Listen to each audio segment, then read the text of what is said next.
This is the 7th model as part of the SADC STI training framework. And it will be delivered by the UN Interagency Task Team on capacity building in STI for the SDGs. I would like to start to introduce to the participants who are with us today few information about the UN Interagency Task Team. This is a work stream on capacity building in STI policy for SDGs. It was formed in 2017 as part of the UN Technology Facilitation Mechanism, which was adopted to facilitate and to contribute to the implementation of the Agenda 2030. And our work stream is composed by several UN entities and also development agencies such as UNCTAD, UNESCO, UNIDO, UNEP. We have also UNU Merit, WIPO. We have on board the regional UN economic commissions, such as ESQA for the Arab states, ECE for the European region, ECLAC for Latin America, ECA for Africa, and ESCAP for Asia. We have also with us the European Commission Joint Research Center.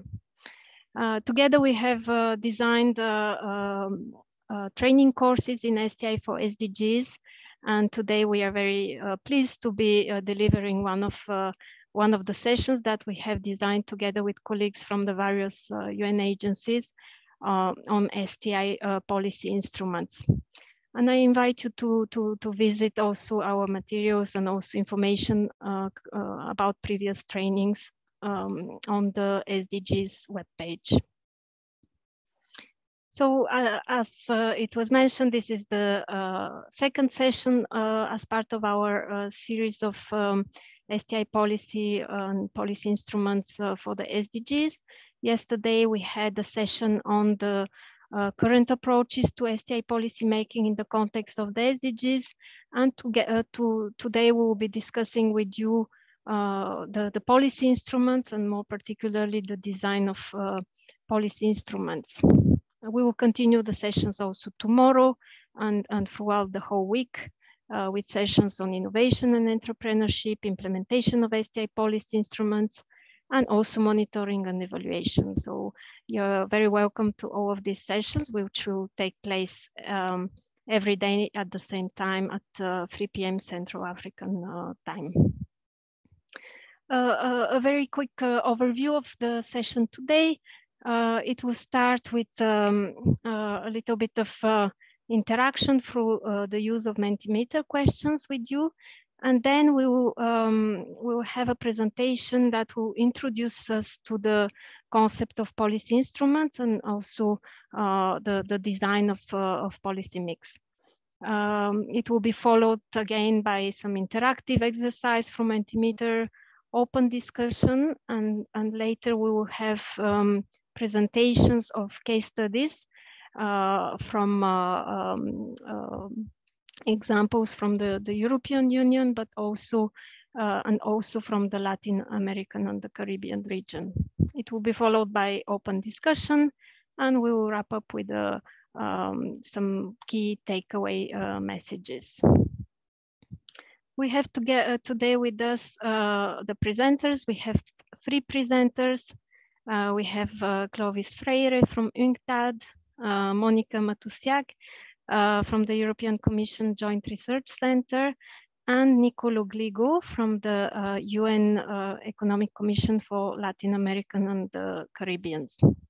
Myself, I'll be moderating this session. I'm working at the Science Policy and Capacity Building at UNESCO, and I have also the pleasure to introduce my colleagues who will be helping with the Mentimeter questions, Zeng Mei and Despina.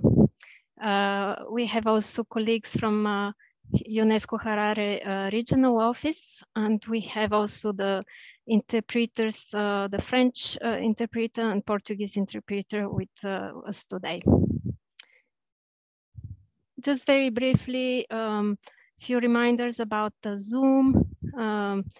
Please keep your microphone and camera off, especially during the presentations. And then, of course, you can always raise the hand using the reaction icon that you have on the bottom. And also, please feel free to use the chat for raising comments, asking questions, and also the interpretation icon is available in French and Portuguese. And lastly, also some quick technical guidelines for the Mentimeter. As I said, this will be a tool that we'll be using quite frequently during today's session. I will invite you to consult the chat when we come to a Mentimeter question. And you can open the link that will be displayed and just reply to the question, which will be then displayed on the screen. With this, I stop the presentation, and I would like to now invite you to warm up, but to know each other more, especially to see who is with us today from the different countries. So you will find in the chat the first Mentimeter question. My colleague Despina has just posted in the chat. And the first question is just to see the country that you are coming from, where your institution is located. Please go to the chat and type the country you're from, and the answers will display on the screen. So we have participants from Zambia, Austria. Let's wait for a few more. Rwanda representatives are with us. Senegal, Botswana, Mozambique.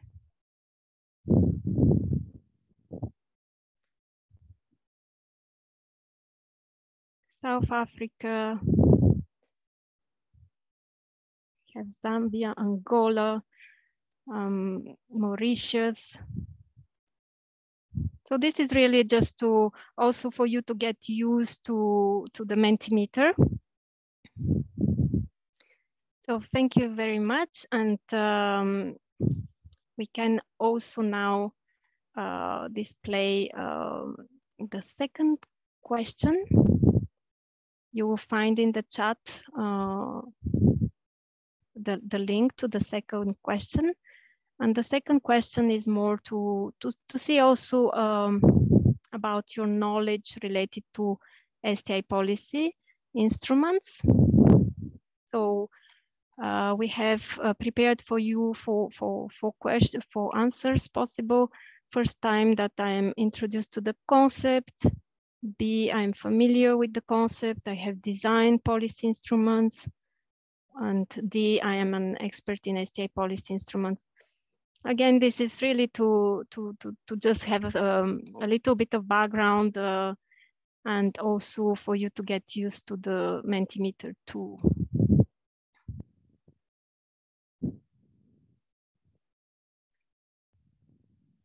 So thank you very much for replies. They're coming.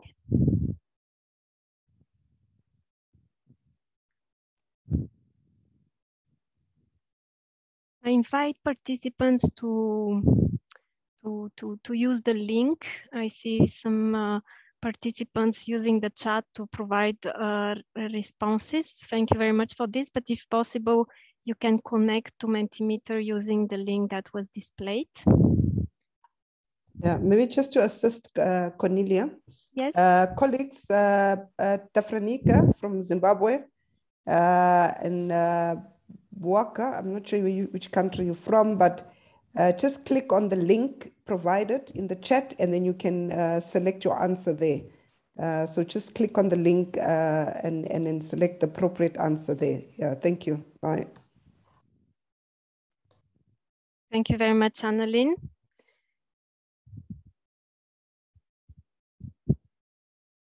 Yes, thank you. I think with this we can now move to the to the first part of our session. Thank you very much for the participation in the Mentimeter.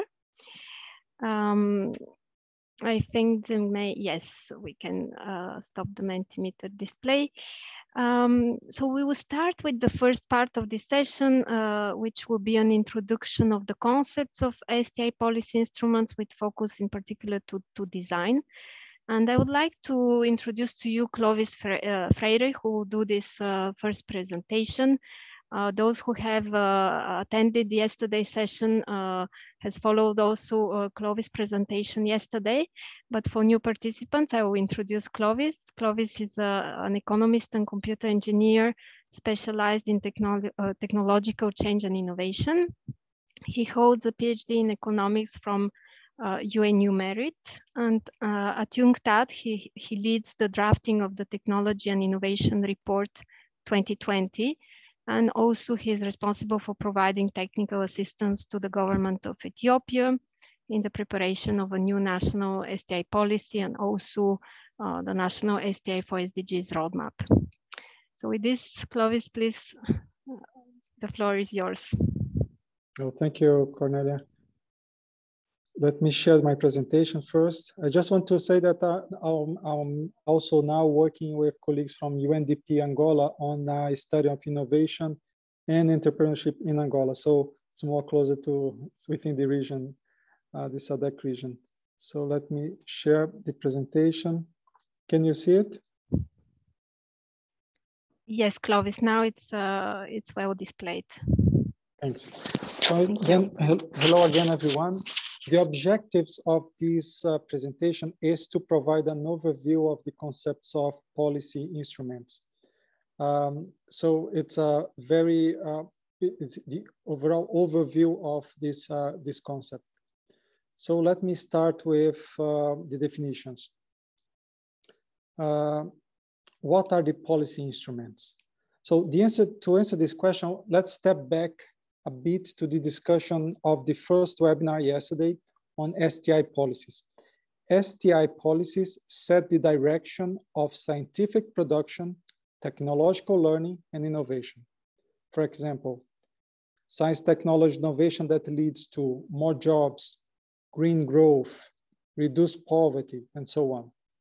So STI policy instruments are the tools used to shape the economic activities and institutions to reach the goals set by the STI policy. The way that these tools shape economic activities is through the promotion of innovation. In general, we need more than one tool to do this job.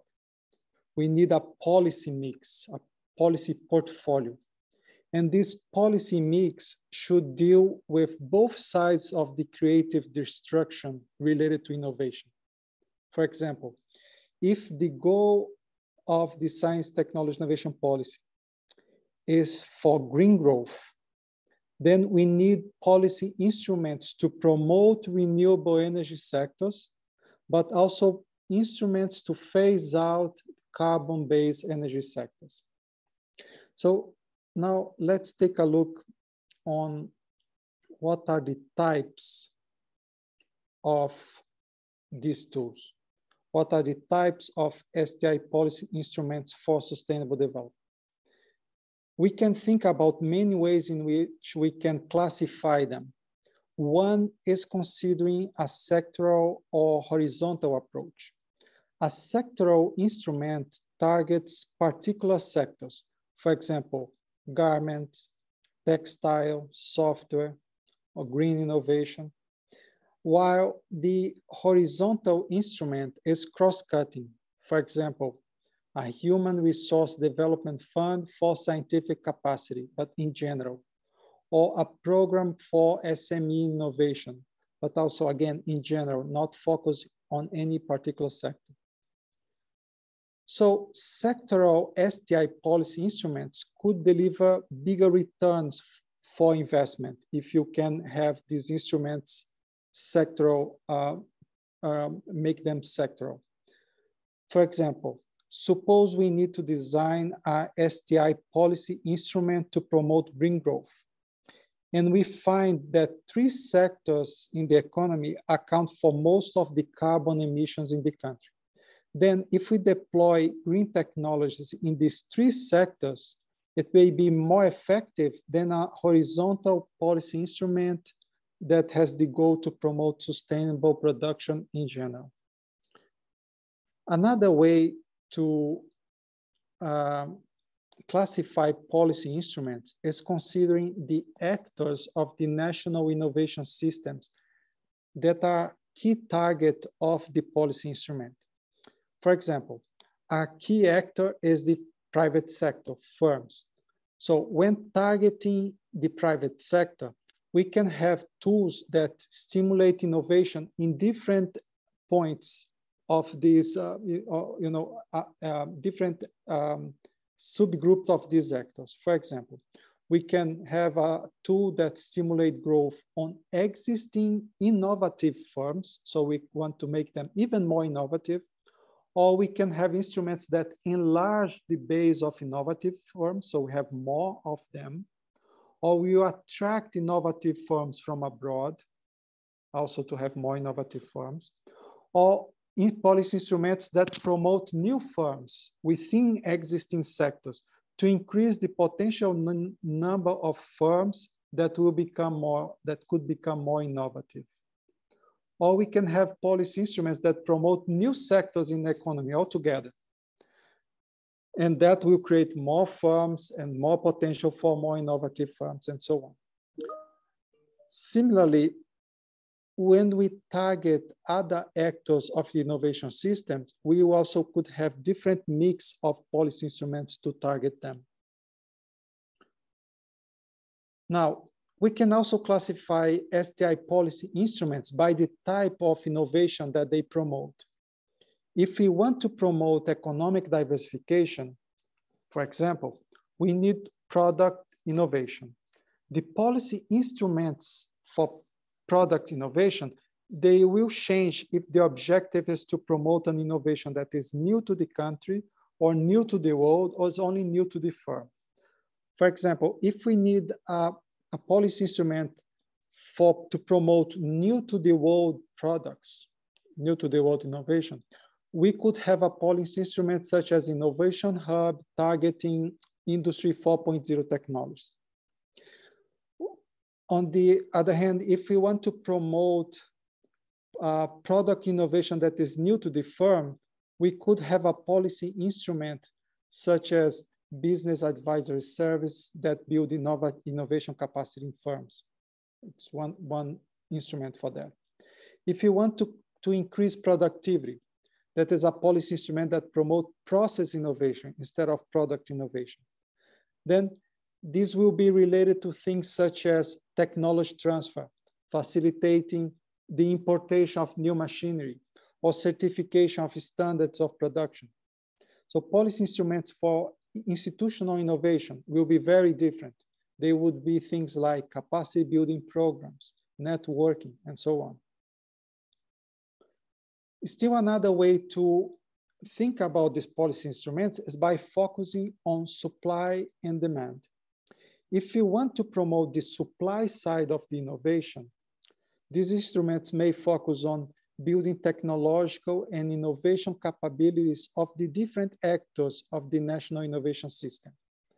Or they could focus on financing for innovation, or the required infrastructure for innovation, like digital infrastructure. Another way is to devise policy instruments focused on the supply side, considering the entire supply chain of the sector that we want to promote. For example, if we want to promote innovation in the garment sector, we may also include policy instruments that make the textile sector also more innovative, or that increase the performance of and the quality of the cotton sector.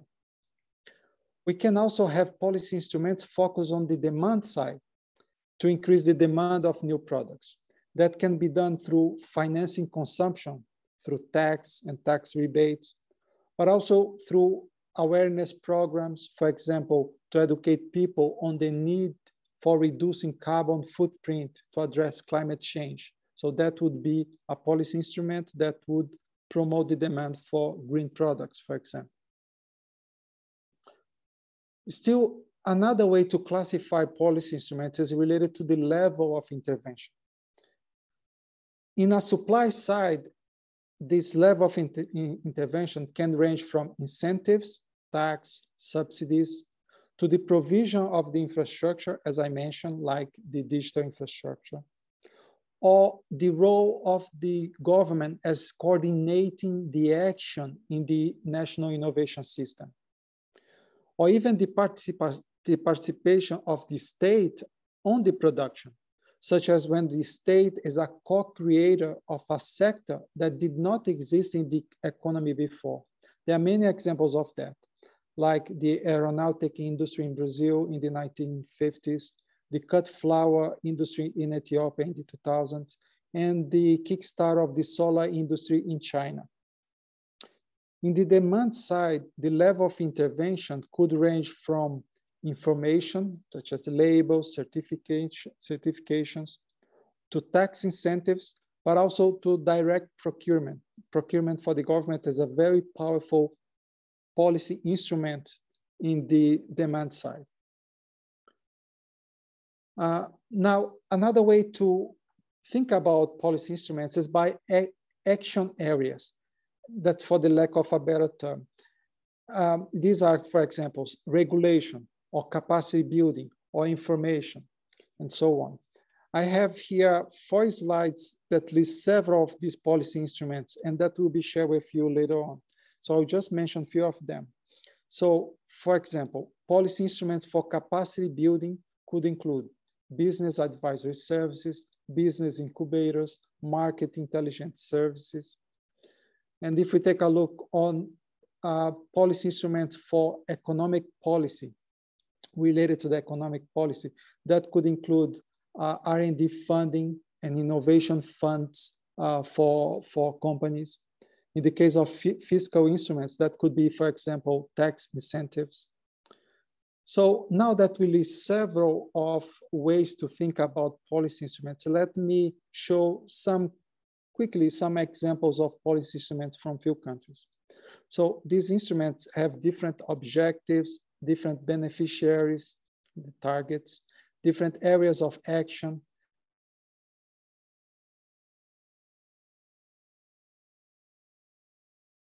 This instrument. So listed here are a few of them, but one example is research funds that have the goal to strengthen the production of scientific knowledge. That could be horizontal policy instrument, as in the case of Ghana, that promotes scientific knowledge in general, or sectoral, like in the case of Mexico, that has that promotion in particular sectors of scientific knowledge. Programs and financing that aim to support the development of innovation and strategic technological areas, like focus on SMEs in the case of Costa Rica, or fellowships that build human capacities and increase social ownership of science and new technology, like in the case of Kenya. It's very important to mention as well that another way to think about these policy instruments is how they contribute to different SDGs. Each policy instrument could be linked to a specific SDG target and integrate its dimensions into the design of the policy instrument.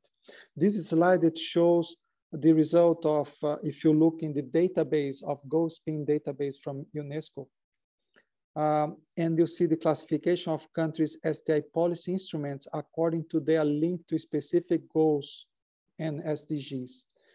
If you take a look on this table, you see that most examples of policy instruments contribute to goals SDG 9, that's the industry, innovation, and infrastructure, and SDG 8, it's related to sustainable, inclusive, and sustainable economic growth, full and productive employment.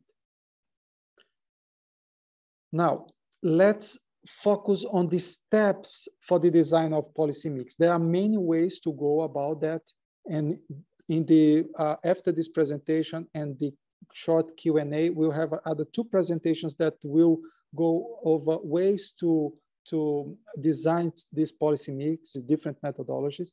But if we can think about in a more abstract level, and based on the discussion that we had so far, one way to go through this process of design is by answering a set of questions. So the first question and the key question is, what are the goals that you want to achieve? These goals, again, should come from the STI policy, and that should also be aligned to the national development priorities, the SDGs, and also regional priorities as discussed yesterday. So what are the goals? First question. Second, what is the current situation of the national innovation system and existing policy instruments? You need to know what are the policy instruments that exist today, so you can design a new one to complement or act in an area that the policy instruments that exist today are not acting. Third question, what are the economic sectors and institutions that need to be shaped to reach the goals? Are there a particular sector that you need to influence? Is a policy instrument that will be affecting the digital sector or the garment sector or the oil sector? What are these key actors of the national innovation systems involved in these sectors of activities? Are the firms, but also there's financial institutions related to that, or academic institutions or research institutions? Who are they? What are the supply and demand factors that need to be changed and how? What is the level of intervention in the supply in the demand side? As we have discussed, it can come from incentives to very direct intervention from the government. And who are the responsible for these policy instruments? Is the STI agency, like the Ministry of Science, Technology, Innovation, or Higher Education, Science, Technology, Innovation, or is another ministry? Because these policy instruments, they affect the innovation, affect technological learning and scientific capacity, but they can come from different areas of the government, like trade, finance, infrastructure, industry, education, and so on. So the design of and implementation of policy instruments, of STI policy instruments, can become very complex because first, the systemic nature of the SDGs. Sometimes the goal is to promote one particular goal, such as reduce poverty, but let's say reduce poverty, but at the same time, it has a trade-off related to another goal, like the goal of sustainability. If for reduce poverty, you promote sectors that are polluting or have a higher carbon footprint, you may end up have a negative effect on another SDG. So you have to balance this systemic nature of the SDGs. Also, the diversity of actors involved. You don't only have the government involved or the private sector, but you have all the actors of the national innovation system, academy, bank, financial institutions, research institutions, the civil society, organizations, and so on. The diversity of policy instruments. You have many policy instruments there.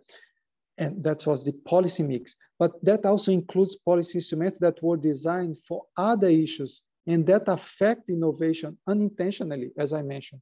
For example, exchange rate policy, which is has a big impact on exports of new products and also the importation of technology.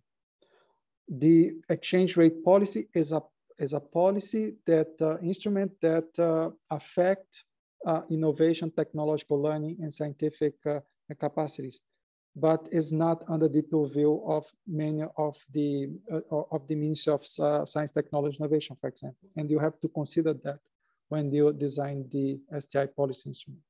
So let me finish this presentation with a list of few key principles that we must keep in mind. First, a policy instrument should have a directionality. They are tools for a purpose. Participatory process is critical when you are planning, designing, and implementing these policy instruments. a major role for the Science, Technology, Innovation agencies to coordinate the implementation of these policy instruments. We should also be open to the experimentation. That is critical. Sometimes you have design a policy instrument, you start to implement, and then through monitoring evaluation, you observe that the goals of that policy instrument are not being met, or there are some unintended consequences. So you have to go back and redesign. But the experimentation is needed. Monitoring and evaluation is key, as I have mentioned. And this is a continuous process of assessing progress, adjusting the policy mix, and coordinating the implementation. So this is a very, in a nutshell, very broad view of policy instruments. I'll be pleased to now have some Q&A related to that. And then after that, we'll have some more concrete examples. Thank you very much.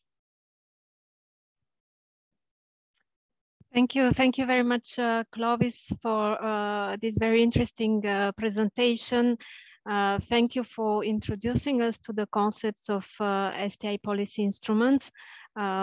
This was really interesting to see that actually the instruments are the key elements of a well-functioning STI system in a country. And as you have highlighted, also the importance of directionality. This was also emphasized yesterday, but today even further, that designing also policy instruments, directionality is really the basis for in the design process. You have also highlighted the participatory approach that we need to adopt when designing policy instruments. And also the continuous process that it's an exercise that that is good to evaluate and come back to the actual redesign to see what has failed, what has worked. So thank you very much. We will have an open discussion, and I would like to invite participants to start thinking and raising comments or ask questions. Please use the chat and also the raise your hand. So we will have a 15 minutes discussion with Clovis, but before that, we would like also, and we have prepared for you 2 brief Mentimeter questions, so that we could also see some examples from your countries. I see the Despina has already put in the chat the link to the first question.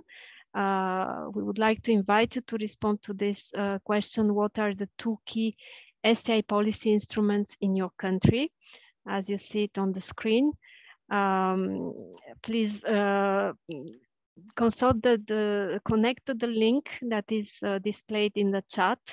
It is just to have a bit of discussion on what you know as existing operational instruments in your own countries. So please, if you can use the link that Despina has displayed in the chat.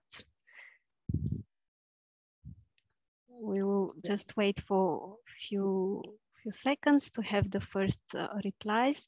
So you can choose 2 options. We have proposed a few common, let's say, STI policy instruments. Just maybe select two of these.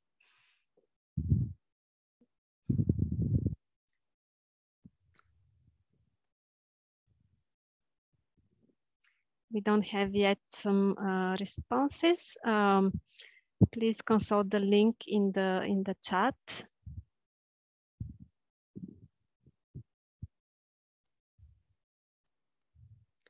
So here we have the first replies coming. Yes, so if I may start to comment on that. Yes, thank you. Yes. Please, can you assign the interpreter, please? Can you assign the interpreter, Portuguese, Sebastian, please? Yeah, colleagues, I hope we'll do that soon. McNally, can we get some assistance on assigning the Portuguese interpreter?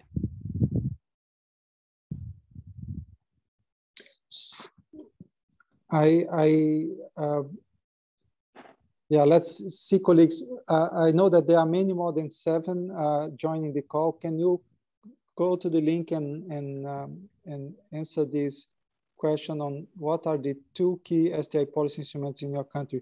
So the colleagues that already have answered that, you see that almost 30% is related to the local entrepreneurship and business incubation. So it's a policy instrument that really tries to foster the entrepreneurship, to foster innovation through this business incubation, creation of new firms.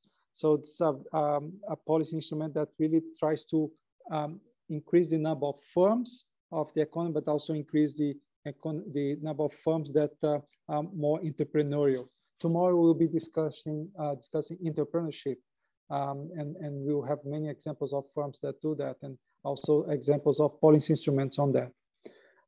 We'll see that also we have clusters, industrial zones, science and technology parks. Yes, that is a policy instrument very used by many countries. Industrial zones, special export zones, those are very useful.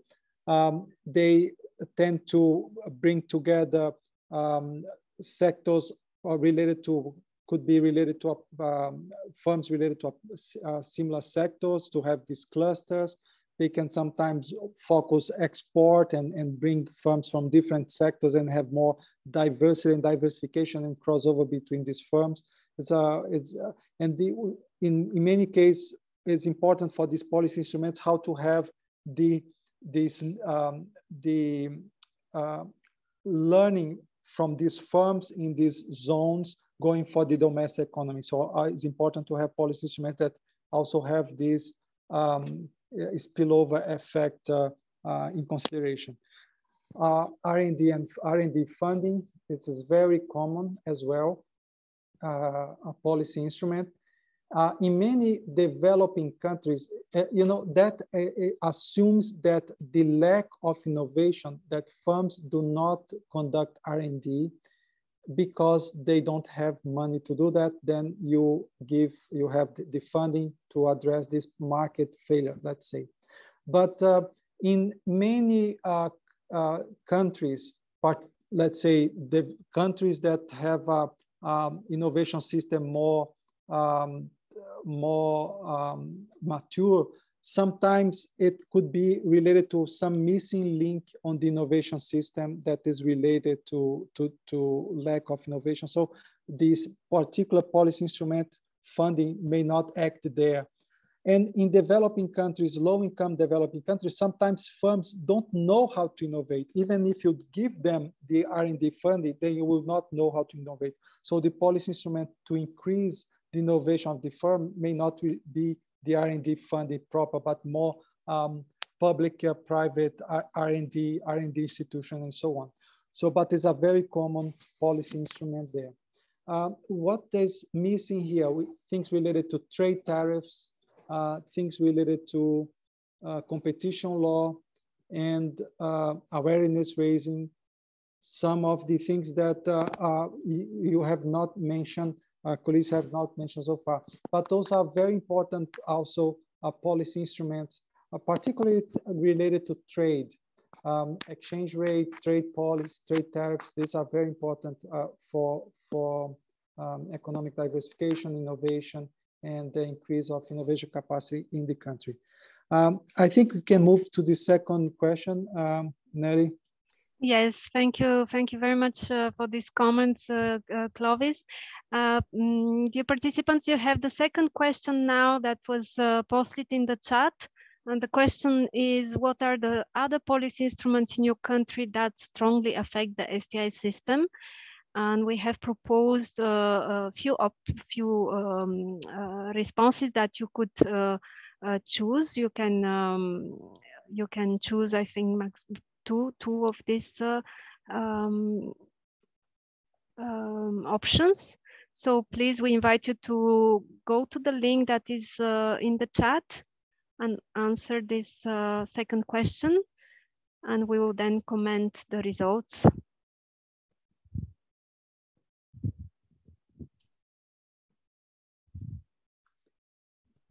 Yes, some responses are already displaying. Yeah, as you see, those are policy instruments that are not under the purview usually of the Ministry of Science, Technology, Innovation, or Ministry of Higher Education, Science, Technology, Innovation. They are here 3 prices that are key to the economy. Is the exchange rate policy. It's critical for allow firms to compete with imports, and also compete in the export market. So if you have a strategy that promotes innovation, economic diversification through export-led strategy, that is critical. You have interest rate policy, so people have the incentives to invest in productive activities, including new productive activities in the country, instead of putting the money in the bank and having this just the interest for that. And the minimum wage policy as well, so you can have also ensure that the workers in your economy are able to benefit from increases in productivity in the economy, and also support the demand for new products and services. So that's critical. But you see here that the policy instrument that colleagues have highlighted so far is higher education, very common, right? It's the idea that this is a policy instrument that is strongly affect this system. The higher education, it really builds the capability of the workforce, also contributes to scientific capability for sure.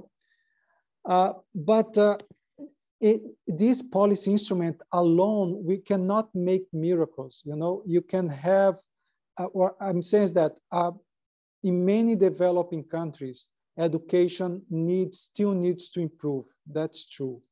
But in many developing countries, education is not the binding constraint, because you see many of these countries exporting their best minds.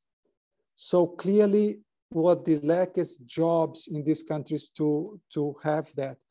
So this is a policy instrument very used, very much highlighted and emphasized. But again, please consider that other policy instruments that deals with the creation of jobs, that is critical to use this capability that is created there. And also energy and ICT infrastructure, that is critical for sure, particularly now with these new technological revolutions and digital transformation that all are based on digital technologies and connectivity. So that is critical. But I would like just to highlight that these are related to minimum wage policy, interest rate, and exchange rate. Colleagues have not highlighted it much, and they are critical for the innovation, for science, technology, innovation in the country. You can have the best science, technology, innovation policy, industrial policy, but if your exchange rate does not support exports from your country, it's very difficult for you to really promote the creation, innovation in the economy. And we also have primary and secondary education there as one important of another policy instrument. I think we can finish here, Nelly, yes, and open to questions. I think we already have one question. Yes, thank you, Clovis. Colleagues, let's start with some questions and comments. Please use the chat to ask questions, but also raise your hand. I would like to invite the representative from Botswana, who has a question that was posted in the chat related to emerging issues that may how we integrate emerging issues in instruments that have already been set up. Perhaps Mrs. Seabe, if you would like to pose this question, please take the floor.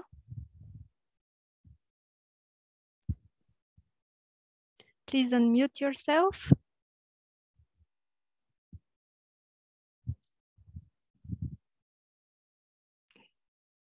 If not, I will read the questions. How do you incorporate emerging issues in a policy instrument which comes maybe just after you completed the instrument? This is a very important question, and especially in this current situation and crisis, for instance, with the COVID pandemic, I think it's a very important question. Yeah.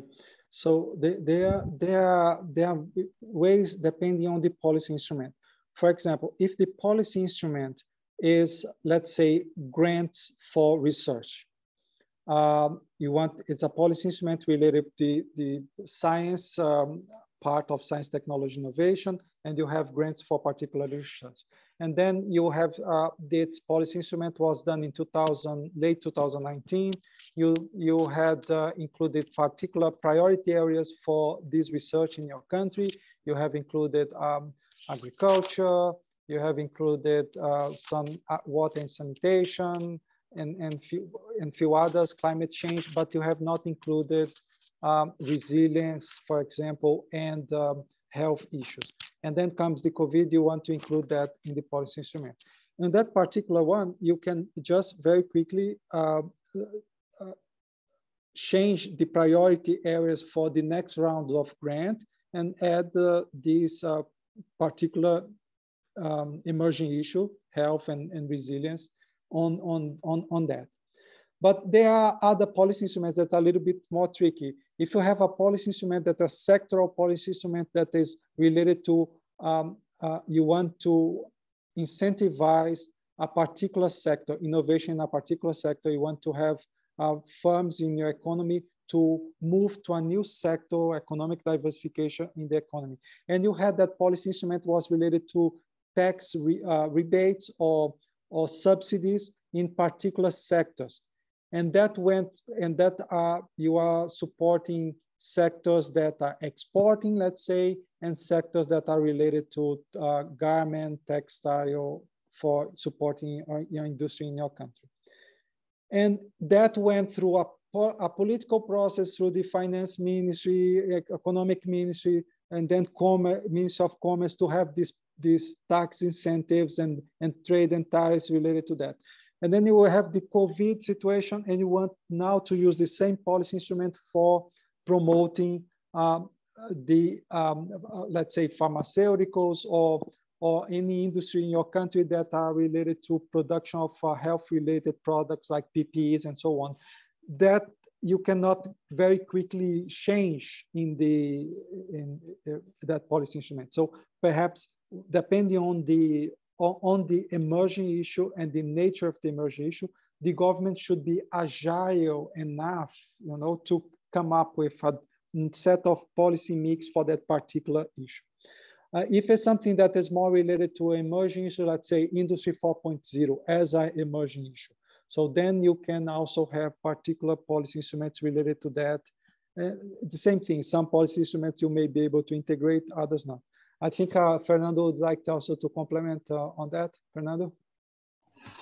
Yes, thank you, Clovis. I think something we will hear more in the week, but I think monitoring and evaluation becomes very important. I mean, my experience is not like particularly governments financed by governments, right? You have an intervention maybe that targets the creation of human resources, investment. But then when you run an evaluation, say midterm, so normally you run a program. In our countries, we don't have a time frame, but in some countries you have like 5 years to run the program, 3 years in the way you do an evaluation. And then what you recognize is that maybe the approach that you were using is not adequate because the conditions of the country change, or because the conditions in which this environment or this intervention was working is no longer there. right? So a bit of what Clovis is suggesting, so certain factors change, so you have the ability to do it. So how do you do it systematically? You have to build a culture of monitoring and evaluation where the evaluation itself becomes a learning process and gives you the sense of what conditions change, the direction of change, how you can incorporate those changes into implementation of your program. And that has to become routinary, right? It has to become a practice, which is not always the case in the case of good governments. Thanks. Yes, thank you very much, Clovis, and also Fernando for these replies and additional comments. We have a few more minutes for open discussion. So dear participants, please raise your hand if you have any comments or questions. You can also ask your questions in French and Portuguese. And we can still interact together with Clovis. I see Annalyn, please take the floor. Thank you, Cornelia. And thank you to Clovis for that very interesting presentation.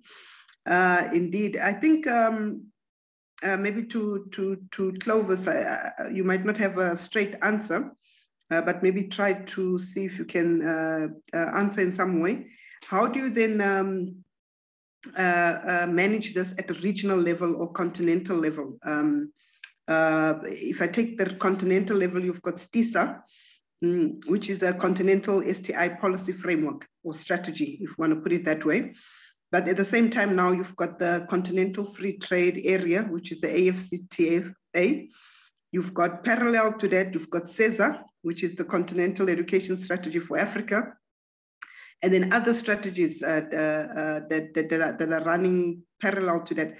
Right now, the AU is finalizing the, I think the continental strategy on digital transformation, for example, in the education sector, especially for higher education. But STISA has been there for some time now. So how do you then manage that policy convergence to ensure this policy convergence and alignment into the STISA strategy? I would use the same case study at the regional level, which is a SADC level or any other regional economic community, be it SADC, COMESA, ECOWAS, or the East African community. Thank you. Thank you, Annalise. So, for example, if you have a regional strategy in a particular area, let's say related to science, and you want to promote at the regional level greater cooperation of the science institutes between different countries, right? You can, if you are a policymaker at the national level doing design your policy instruments, and you want to design a policy instrument related to science, you can, as part of the, let's say again, the grant for research, you can align some of the priorities of these grants to these priorities that were identified at the regional level. So you have your national priorities, your priorities at the regional level that in a way your country have also embraced, so also became priorities of the country, but also our priority at the region. And it's one way to incorporate and to align with the regional aspect. There are other ways, for example, if you want to, now you have the Continental Free Trade Agreement in Africa, and you know that you can have policy instruments that will incentivize firms in your country to have greater participation in value chains that are regional value chains, right? So you can have at the regional level some level of coordination with another country, and in a way that in your country you promote a greater participation in a certain point in the value chain. Let's say extraction of raw material, and the another country would have in another point of the value chain. Or in the, if you go in the manufacturing part, you have one country, let's say, if you are talking about the leather value chain, one country will be doing the, you have the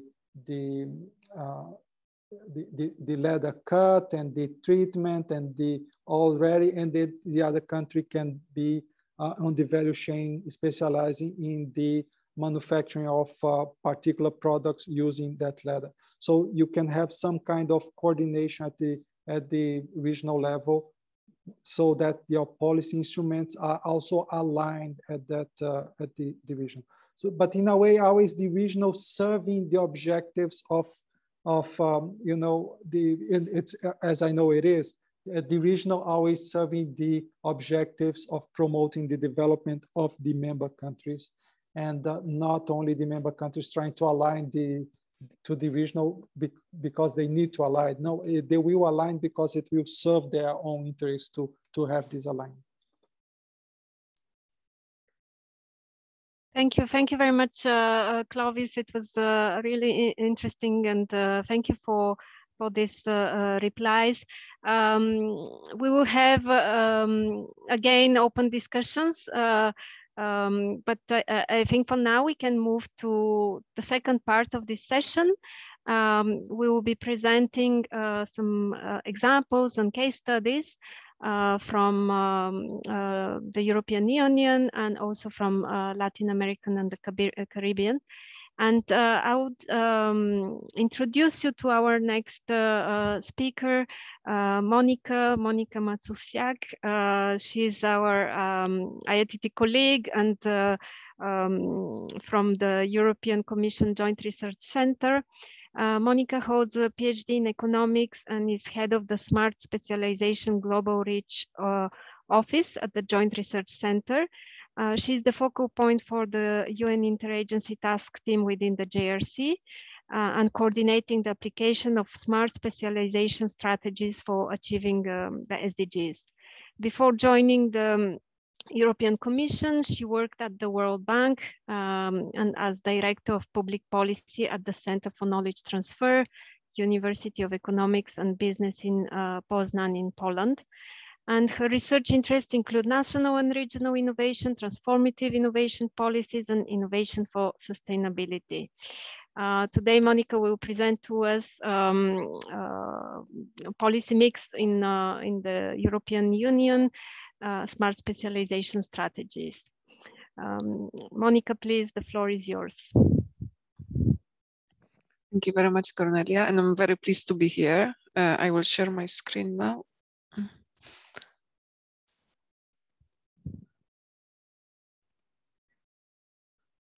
Is it visible correctly?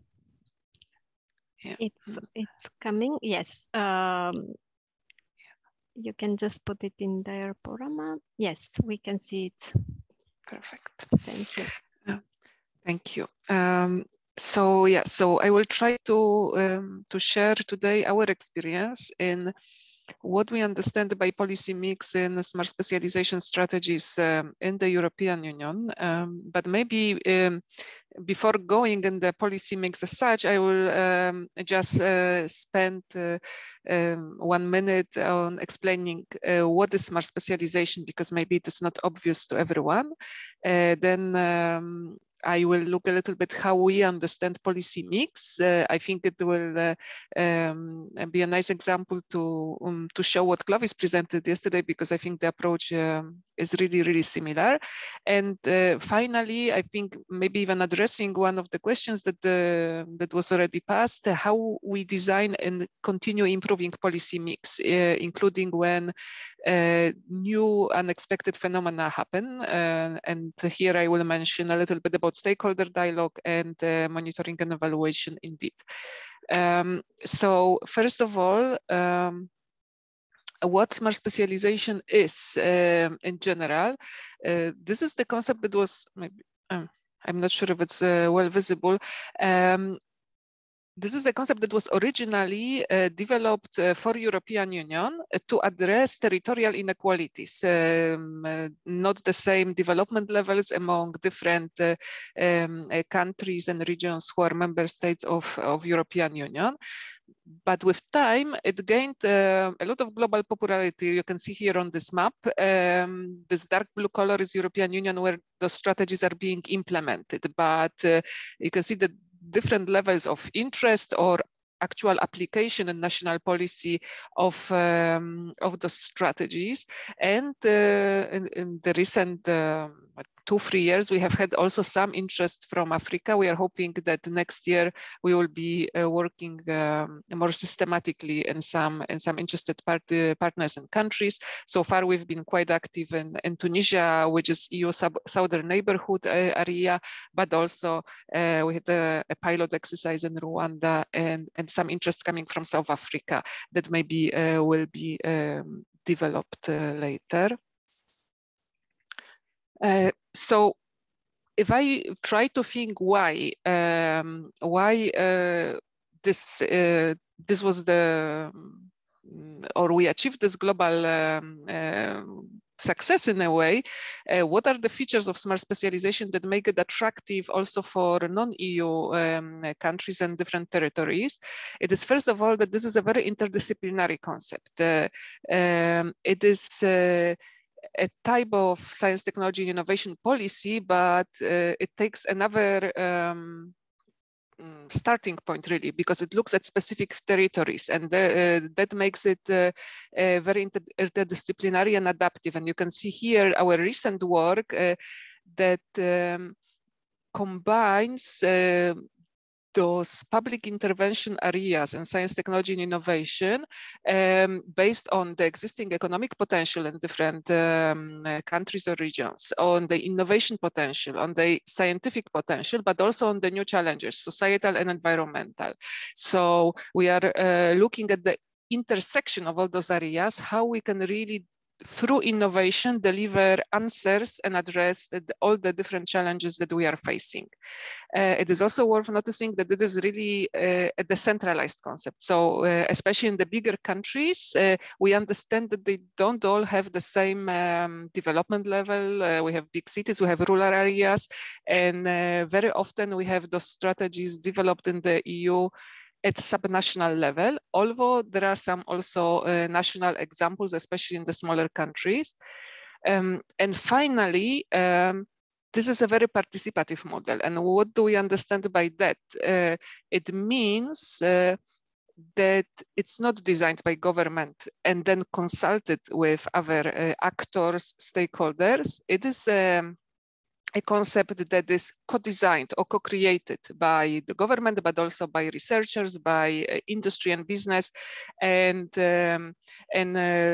civil sector. And in this dialogue, all the content of the strategy should be really designed together, and that makes it really adjusted to different needs and makes government very aware to what we are trying to achieve.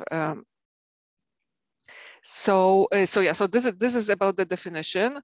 Now, what is policy mix? How we understand the policy mix? Here really, and the session today is about policy instruments specifically, but in the EU, when we think about smart specialization strategies, we don't consider single instruments really. We consider what we call intervention logic. So we say the policy mix is supposed to implement our objectives, our goals based on the logic of public intervention. And you can see here the kind of generic example, how it looks. So there is some rationale. For example, there is a territory where the main goal objective is creation of growth and jobs and enhancing a regional innovation ecosystem. So we ask the question how we can achieve that. And this is via some objectives, such as increasing innovative entrepreneurs and entrepreneurship, enhancing capacities and capabilities of regional innovation, reinforcing collaboration between firms, and improving research, development, and innovation human capital. this again has to be further operationalized. So we say, what activities can help us implement all those objectives? And you can see here for each of those objectives, there is a set of activities. Sometimes one activity can serve multiple objectives and expected outcomes. So we have to be also very clear what we are trying to achieve and by what means. This is also important. I mentioned that our smart specialization strategies are co-created. That means the government enters into the discussion of stakeholders and makes promises. And obviously, this requires a lot of public trust in the government, which is not very common nowadays. So it is also important to remember and to manage expectations. So to say very clearly from the beginning what we can do and what is not possible, because we don't have budget, we don't have resources. This is not the mandate of the specific public entity that is driving the strategic process. So all those instruments that are put into the intervention logic really have to be co-designed, but in a way that is reasonable also and rational. So I will try to illustrate it with some examples, this approach, how it is done. First example that I have prepared is from the Spanish region, Castilla-León. You can see here in the European Union where it is. It is the region that is in the close to the Madrid area. In the Spanish conditions, it is middle level region, middle developed, you could say. It is a region that doesn't have very high population density. And here is how they first defined the specialization patterns that are the basis to develop policy mix. So you can see that normally in smart specialization, we combine the economic specialization, what it is really our strength in the territory. Here you have food and agriculture industry, automobile, for example, healthcare, and so on. We look at what are we good at in science? So for example, here the local universities excel in medicine, but also in agriculture, biology, and veterinary sciences, chemistry, and so on. And also we look at technological specialization patterns. So for example, patenting activities, innovation activities in general. And really those new areas of public intervention emerge at the crossroads of these three specialization patterns, but also the societal and environmental challenges. So if you look how Castilla-León decided to go in depth and understand better what makes sense, where we could intervene. I know that it's probably not super visible, but I put it especially here. So if anyone is interested, you can have a look later. Apart from saying, yes, agriculture and food industry are very important for our region, they really looked in very big detail, but exactly what areas in agriculture and biological sciences, for example, what capacities we have, what challenges we have, what potential of different sort we have. And only after this, they decided to design the policy mix. Also, they looked in a kind of integrated way on different types of objectives and development goals they put forward. So you can see that, yeah, there are three main goals, such as sustainable economic growth and employment, social and territorial cohesion, and better quality of life, and very different areas of intervention, not only science, but also business innovation, internationalization, cooperation. They are interlinked and have to be looked at as a whole. And having all this in mind, this is what came up. This is the policy mix of Castilla-León. So what they did is, first of all, they defined some limited number of thematic priorities. You can see that there is only 5 of them, and they drive all the public intervention in research and innovation investments. So those priorities, based on all those analysis and dialogue that was described before, they include agriculture and food industry, natural resources, productive efficiency in transport sector, such as automobiles, manufacturing and aeronautics, application of knowledge and technology in health and social care, demographic change and well-being, natural heritage, cultural heritage and Spanish language, and R&D in ICT, energy and sustainability, which is a little bit of a horizontal priority. And all the strategic objectives and accompanying programs, they focus on those priority domains. And you can see here some specific objectives that were selected, plus implementation programs that match those objectives. So, for example, we have one objective that is to promote the culture of innovation and creativity, and there is a specific dedicated program called Innovative Society that implements it. And for us, what does it mean that it is a program? It means that there is a set of actions with accompanying budgets and with responsible entities that have to implement this work, and also provide later on monitoring and evaluation of those activities. Further on, this is what I think this slide illustrates well what I said about the need for dialogue and understanding different needs, societal needs, business needs that government cannot really have by itself, that they need different stakeholders to really run those kind of dialogues. Because you can see here that for different types of those priority domains that they have selected, different type of innovation is needed and different types of sub-policy mix we could set. For example, in agriculture, we need small demonstration projects because there is many small businesses. There is not huge factories very often, but more individual farm holders, for example, or individual small innovative companies. In science, for example, they decided they need pre-doctoral fellowship, but this is not the same case in health and social care, where for example, they discovered that excellence center and scientific equipment is needed. So this is also important not to assume that in different types of sectors or intersectorial areas, the exactly same kind of intervention will be needed. So this is the example of this approach.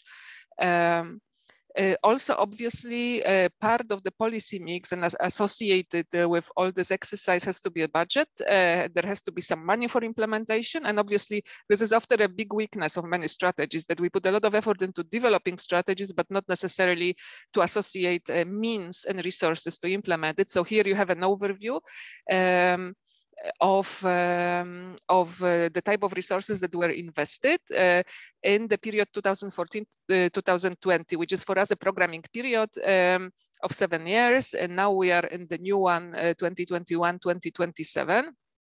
And you can also see that the resources invested come from different sources. There is a regional government mobilizing their own funding, but also other public resources. This is mostly money coming from European Union, which is additional financing, but also private capital funding that was mobilized for that reason. So yeah, so this is the example of Castilla y León. I'm looking at time and I see I don't have much time, but maybe just very quickly to show you how it's the similar challenge was done in another region of Galicia in Spain, where they defined multiple challenges for the regional innovation system, and also match them with very different instruments, not only from the area of innovation policy that were needed. This is something that Clovis was mentioning earlier. For example, the issue of homologation and certification of innovative products. It's not necessarily a classic science, technology, and innovation policy, but it's crucial for new products to come to market. The same with accelerator programs, for example, early procurement programs, and so on. And you can also see, and this is what I really want to show, not to go in detail on every of those instruments, but more to show you that for different areas and different types of priorities, this policy mix will always be different, and this is worth consideration and focus. Here again, the budget associated from different different sources, but maybe without going into, it is shown always also in the previous slide in millions of euro. But what I wanted to show here in this presentation is that they also looked at different instruments and what kind of financing they need. For example, they distinguished that there are instruments that have very high capacity for private capital mobilization, and there they don't put public money into them. They put effort to attract private sector financing, but there are some instruments that are very important, but they don't really attract private capital because they are more of the type of public good. So then obviously the regional government decides to finance them more intensively. Once again, this kind of sophistication of policy mix is shown here, that you can see different kind of potential beneficiaries of policy mix, such as startups, SMEs, or scientific and technological centers. And again, you can see that they have different capacity and different needs to absorb different kinds of funding, which is also worth taking into consideration. And very finally, some thought about improving and further developing policy mix. This is an example from one of the poorest regions in the European Union, Northeast Romania. This is basically at the borders of the EU towards the Eastern Partnership countries. This is the region that didn't have any tradition of innovation policy at all at the regional level, especially. It was centralized and not very advanced, to be honest. So you can see that they spent a lot of time to really develop and keep refining the strategic approach to financing innovation policy. They started with the development process that included the analysis, but also identification of those smart specialization priority domains that I gave example of earlier.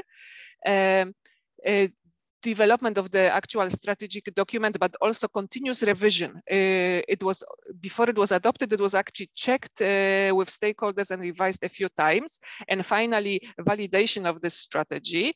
But then when they started the implementation, they really had to help the stakeholders and actors to learn and understand how even to function in this new policy landscape. They looked how they coordinate different types of instruments from national level, from regional level or subnational level, and they worked together with stakeholders to develop a smart specialization project portfolio. But you can see also here that they discovered that the stakeholders and actors are not ready. They just don't know how to develop innovation projects. So they launched a special capacity building programs to the beneficiaries to help them prepare the projects. And finally, obviously, they set management and coordination structures with governance, but also monitoring and implementation system. So this is how they approach evolved. You can see that they started from a few workshops, which we call EDP, entrepreneurial discovery process, with interviews with different stakeholders. At the very beginning, they only had very few entities involved in this dialogue, but it grew with time. So from those initial efforts with sometimes 30, 40 projects being identified only, they managed to finally, in the first round, to implement 129 specific project fishes that were later financed. And what's maybe important to mention here, this region, because all the policy making in Romania was very centralized, they never received national funding for their projects or European funding. Only after they developed this convincing policy portfolio, European Commission decided to invest in it, and this 233,000 million euro was it was the investment that showed the good quality of the policy mix they developed basically from zero, from nothing. So a few conclusions from our approach. our focus is not on one policy instrument. We don't believe that with one instrument we are able to drive change. We think we need a coherent vision, not only what we want to achieve, but also how to achieve it and where we really can have an impact, which is in our power, because we cannot change everything that we might want to. This obviously requires cooperation and dialogue, especially in the case of SDGs that pose very complex challenges that simply require discussion and constant learning. Also, that the first time is never perfect. It's impossible to have perfect innovation policy, especially first time we develop it. So we need to constantly monitor results and learn. And finally, really keep talking with businesses, with researchers, with NGOs, because unfortunately, the government never knows it all. So we have to just be open and listen and co-create together. So this is what I wanted to share. Sorry for going a bit over time. If there are any questions, I will be, of course, happy to answer them. Thank you. Thank you very much, Monica, for this presentation. Thank you for introducing us to the concept of smart specialization strategies with its interdisciplinary, intersectorial nature. It was very interesting also to follow the examples from the different regions in the European Union that have developed this integrated set of instruments called policy mix. And also to mention that this is a co-design process. I think, again, this is something to be emphasized, as it was also yesterday, the participatory approach in all these policy processes. So thank you very much, Monica. We will open the discussion after the second presentation of the case studies in Latin America. Just very briefly, we would like to invite participants to answer just two quick questions through the Mentimeter. And thank you, Despina, you've already displayed it in the chat. So please, participants, if you can just go into the chat and reply to the question.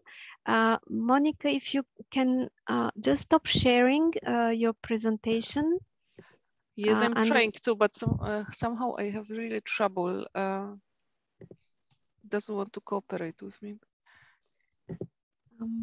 Yes. Is that okay now? Now it is fine. So now we can see on the screen the Mentimeter question, which is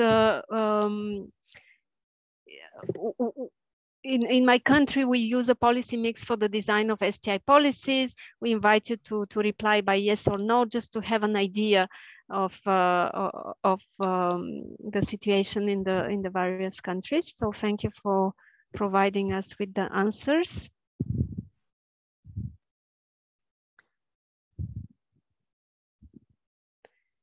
We can see, and it's a good result to see that we have a predominance of positive answers to this question. And perhaps we can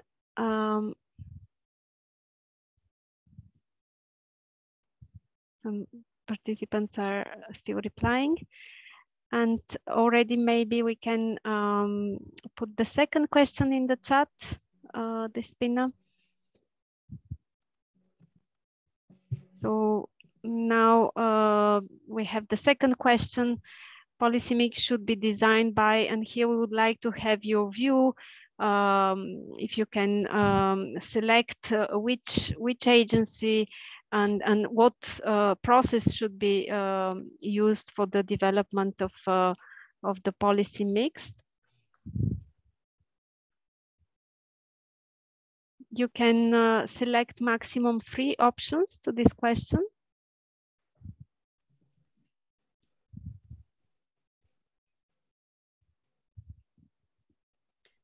So the link is in the chat. So we have the options between Ministry of Science and Education. We propose another option, interministerial working group, or in discussion of public sector, companies, academia, and civil society.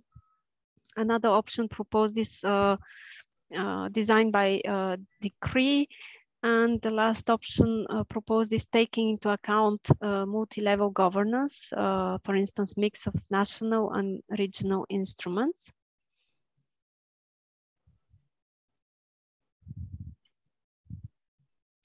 For now, the predominance of the answers are for option B, Interministerial Working Group.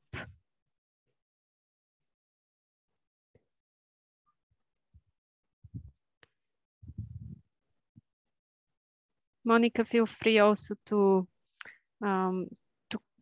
comment on the answers from participants.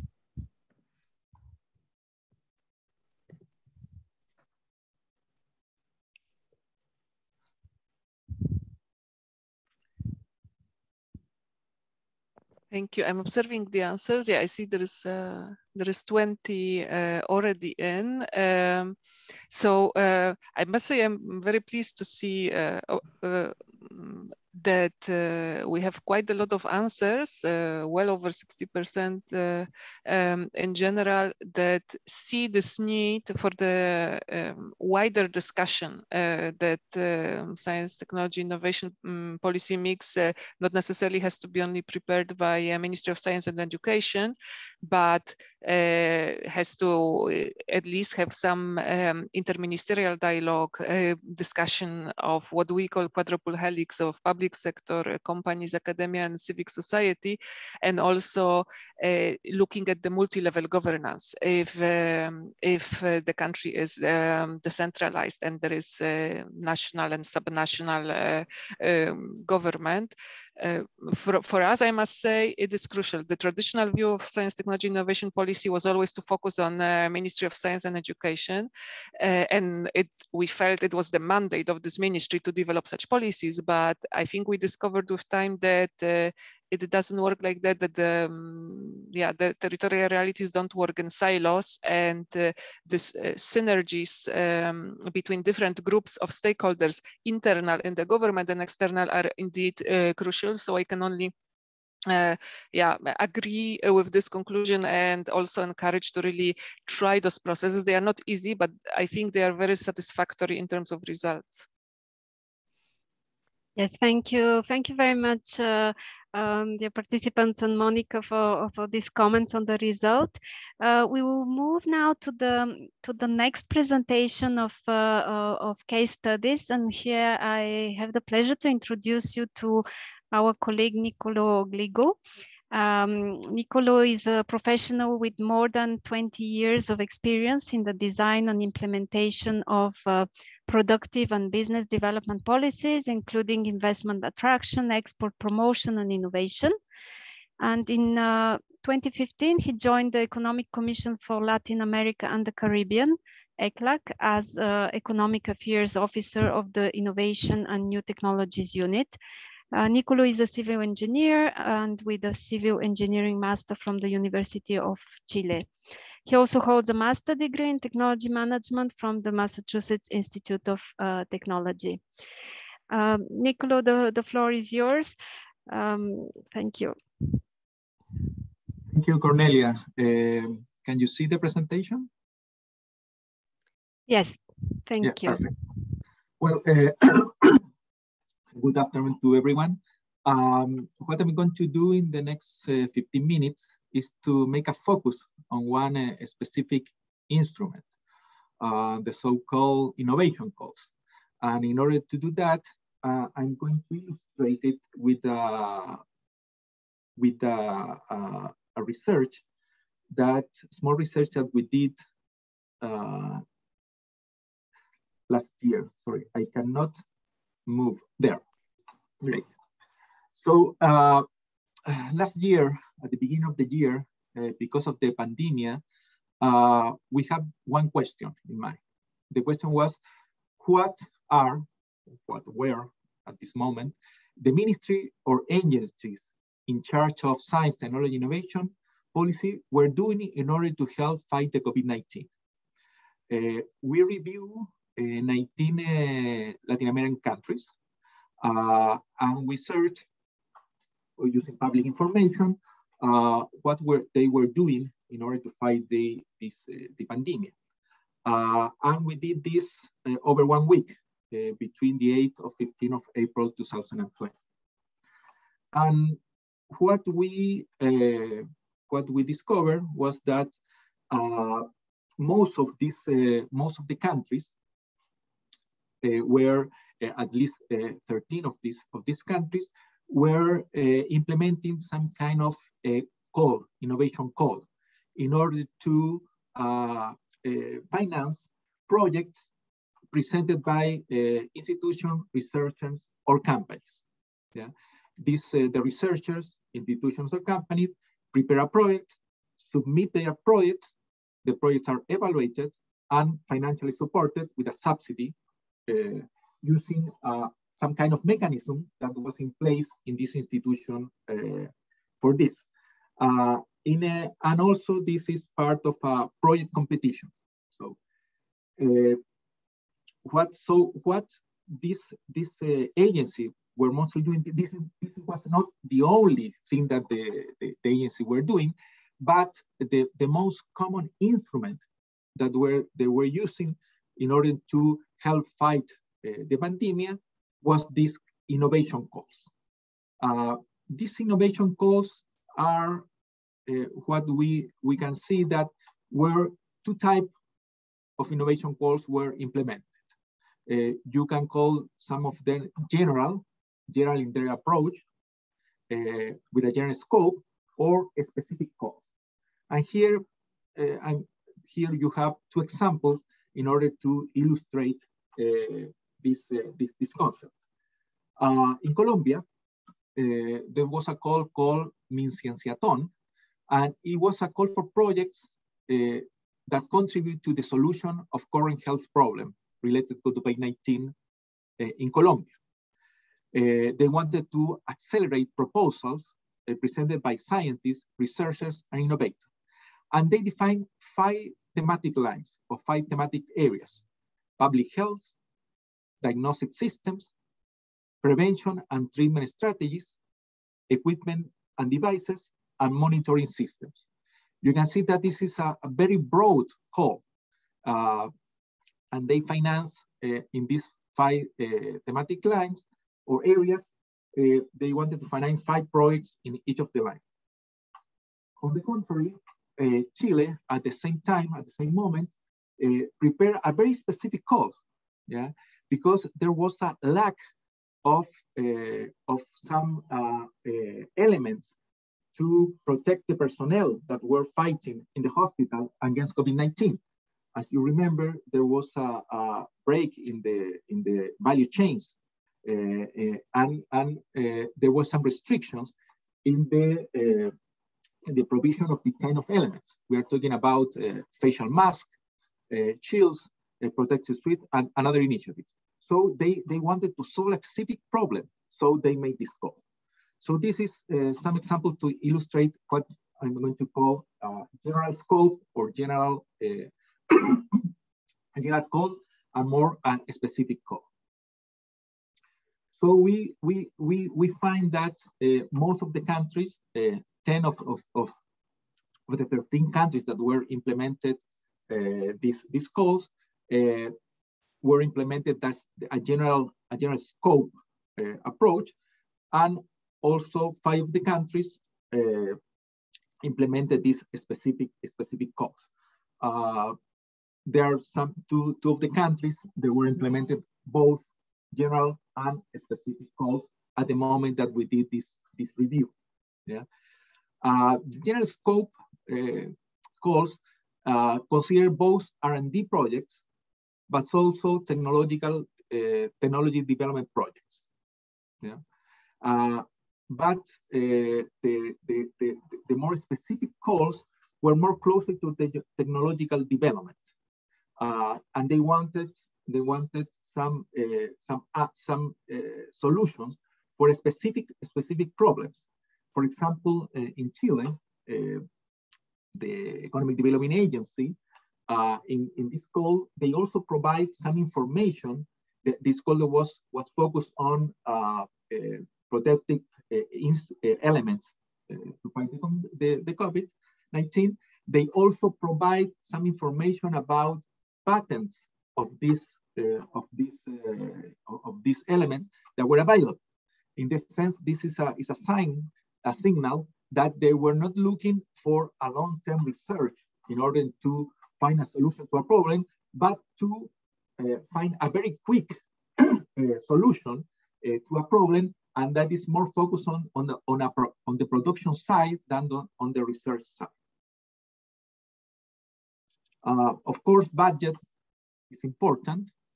The total budget of these countries, of the 13 countries that have public information available, was almost $25 million.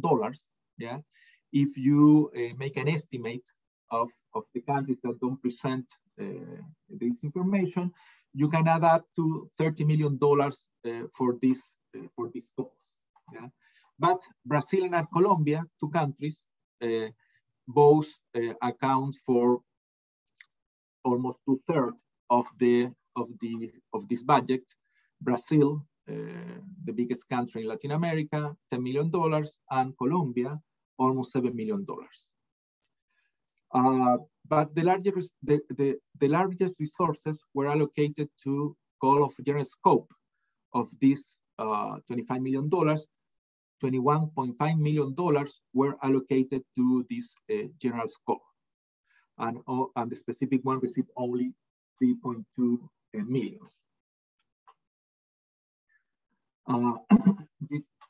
The time allocated for the presentation, preparation, and evaluation of the projects, and also for the time that they were expecting to have result of the projects, were very small. And this is something different from these general calls that take many months to prepare these projects, and also many months and years to expect the results. In this case, of the 8 of the 13 countries that at the moment of this research have already closed applications, these calls were open only on average 9.4 days. And the countries that still have this call open for projects at the moment of the research, it was the average was 18.4 days. This is a very, very short amount of time. I would like to finish with some open questions, some reflections, and some open questions using this specific example. First, on the good side of this experience, this was a very quick response. Countries react quickly, yeah, but they react with what they have on hand. They are toolbox. This policy mix that we were talking about, in the case of Latin America, in the case of the agencies in charge of science and technology policy, it's very limited. And it's mainly, the main instrument that they have is this calls, contest for projects, where they provide funds as a subsidy, that with a contest process where researchers or companies or institutions present a project, and this project is evaluated, and based on its own merit, you can provide these funds. The problem with that, I don't know if you have a saying, yeah, is that you don't have many tools, and when you don't have many tools and you only have one tool, when you have a hammer, everything is a nail, meaning that every problem that you face, you're trying to solve it with this one instrument, but you really need a set of instruments to better find a solution to these problems.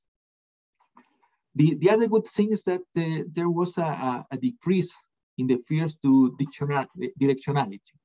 In Latin America, there's a tendency to have to design instruments that are neutral or horizontal. We don't want to focus, we don't want to direct the resources to specific objective. We try to be as neutral as possible, but there's also some kind of ideologically framework that put us in a kind of a jail where we cannot think out of the box. In this case, because of this urgency to fight against COVID, we lose some of this fear. And we the institution decide to focus on specific objectives. Some of them that were very broad, but they were focused on fighting the COVID, and some of them were very, very, very focused, as I showed some of the examples. So some of the question that I would like to finish, there are some OpEx questions that I would like to be as a motivation for our discussion. For example, given the funds available by each country, that most of the times are very limited, the research and development capacities that also are very limited in developing countries, and the urgency for results and the magnitude of the challenge, in this case of the COVID, is this type of instrument, this type of competition, the most appropriate mechanism? Because the resources assigned to the cause are limited, and also they are distributed among multiple projects. What ultimately makes that you have a small amount of money per each project. Yeah.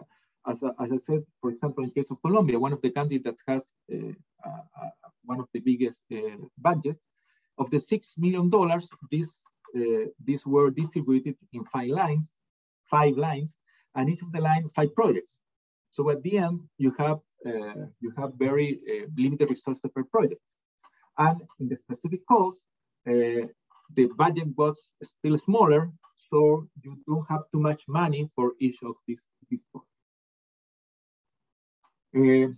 Talking about the mechanism, the context, of course there's a rationale behind it, but you could also question if having several research teams competing among one goal is the best mechanism. Yeah.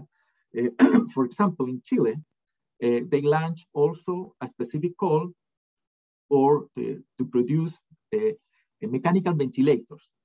But before this call, even before this call was put in place, there were 15 research teams trying to develop a local, a national mechanical ventilator, and they were competing against time.